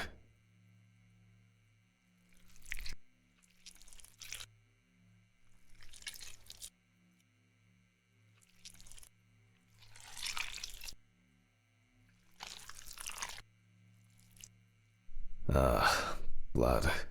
Evans had to swallow it due to his injuries, which means he was still alive when he was brutally wounded in the chest.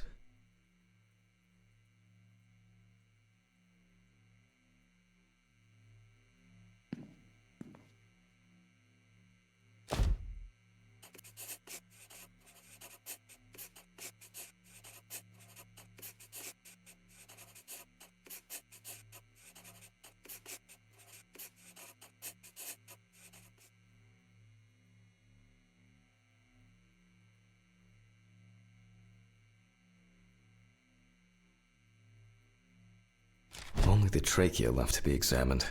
Surprisingly, it's not damaged by the decapitation. I move on to cutting it open.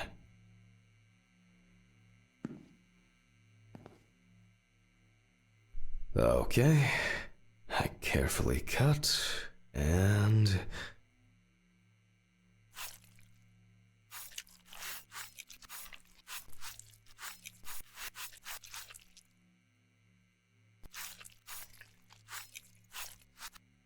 blood, just as I expected.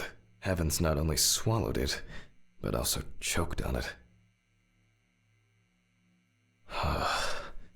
Looks like I can wrap this up. Let me tie this together.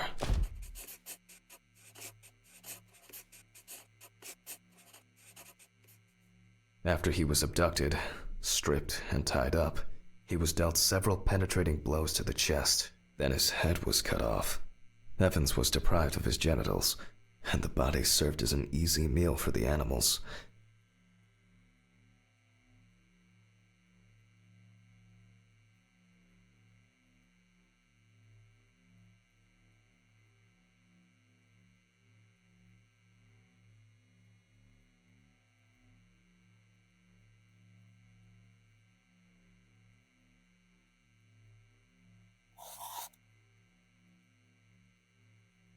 Even though there are a lot of injuries on the body that could cause death, it was the decapitation that ended Evan's life. The animal bites on the limbs occurred after death, so there's no reason to treat these as the cause of death. The damage to the lungs and heart must have led to severe hemorrhaging, so there's no doubt that Evans was choking in bloody convulsions. But it didn't last too long, which I conclude from the small amount of blood in the stomach and trachea. I never thought I'd ever wish someone to have a heart attack. But in this case, it would have been better for him. In some way, it can be said with certainty that James Evans was murdered.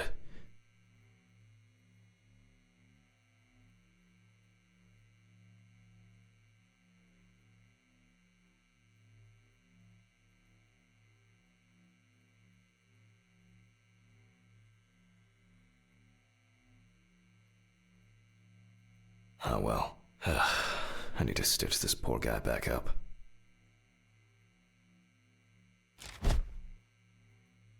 It's really bothering me.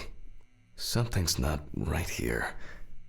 Because even now, the organs are relatively clean. The skin around wounds also, it's like, someone pumped it out? Christ. I don't know. It's kind of weird.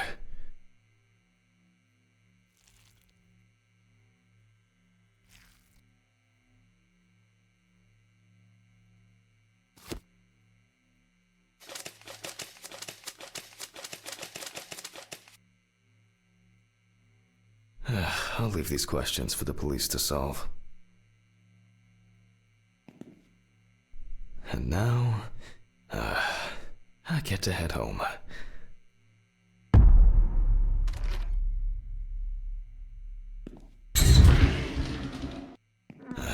It's a fucked up thing. I'll hold off taking long walks in the forest for the near future. I have a feeling that it won't end with just one body.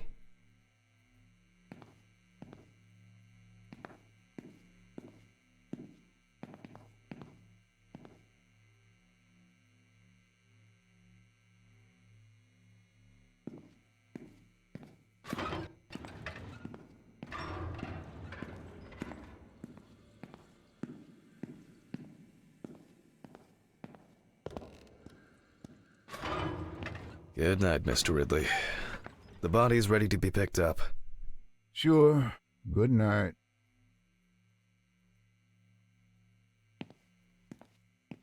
I think it's the first time in a long time that I finished work at a decent hour.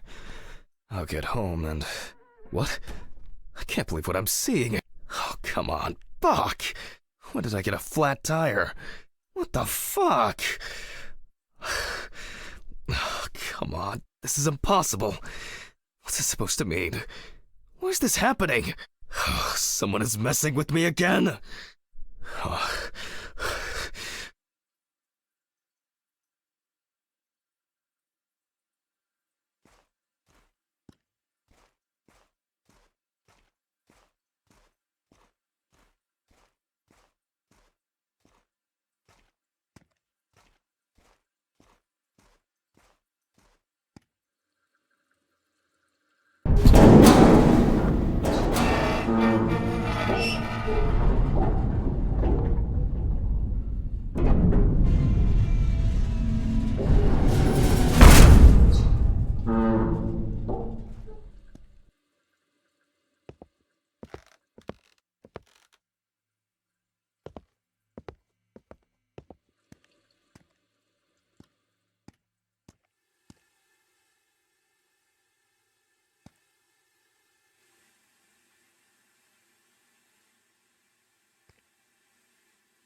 I'm going to Ridley's.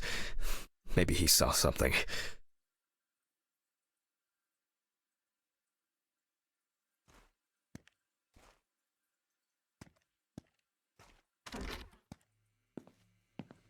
Ridley, do you know what happened to my car? Oh, what happened to your car? All the tires are fucking flat! Well, it happens. Don't you have a spare in the trunk? Spare ones in the trunk. No one carries 4 fucking extra tires. In the trunk! Jesus, Handman, calm down. I'll call you a taxi. Calm down? That's a bit of an exaggeration, don't you think? Have you seen anyone around here? Someone strange? Suspicious? Except you? No. Haha, funny. I don't find all these jokes amusing, you know. What jokes? Handman, what's wrong with you? It's just tires. Such things are not a coincidence! What's wrong with me?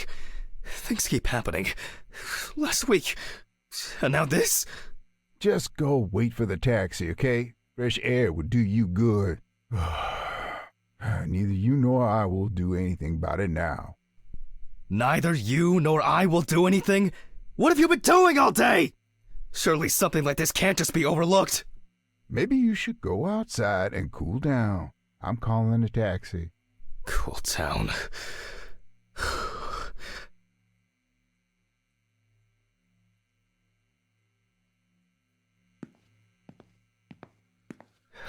I just want to sleep.